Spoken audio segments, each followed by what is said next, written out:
Donc après cette dilatation du col, de la chair, la tête du bébé quitte l'utérus, franchit le col et il se retrouve devant l'orifice osseux, devant le petit bassin de sa mère.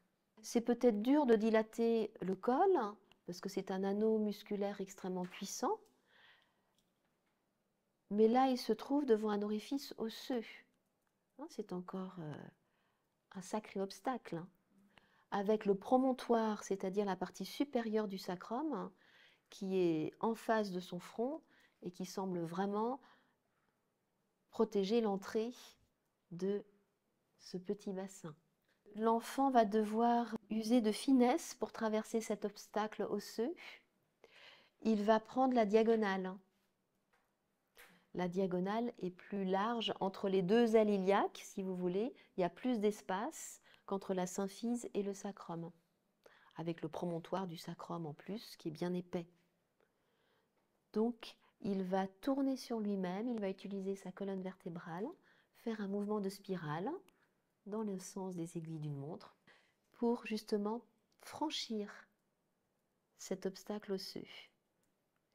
Non seulement il va tourner sur lui-même autour de sa colonne vertébrale, mais il va devoir fléchir la tête. Il va se faire humble.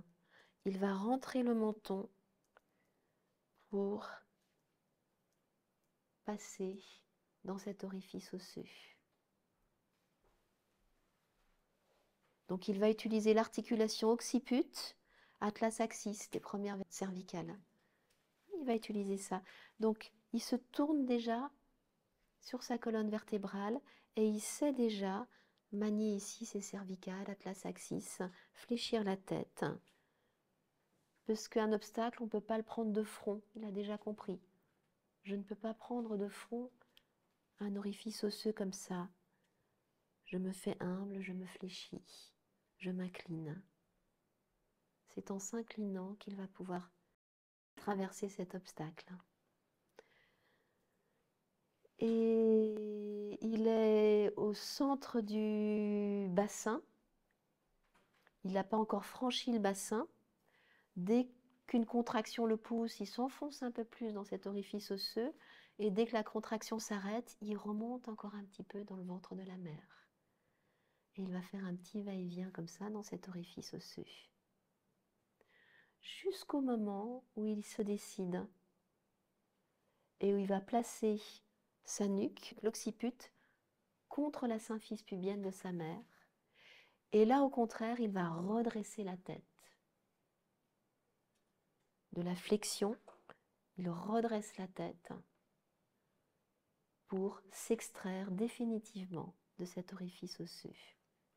C'est l'excavation. Dans l'accouchement, on appelle ça l'excavation. Il va s'appuyer contre cette symphyse. Il est tout proche de sa naissance.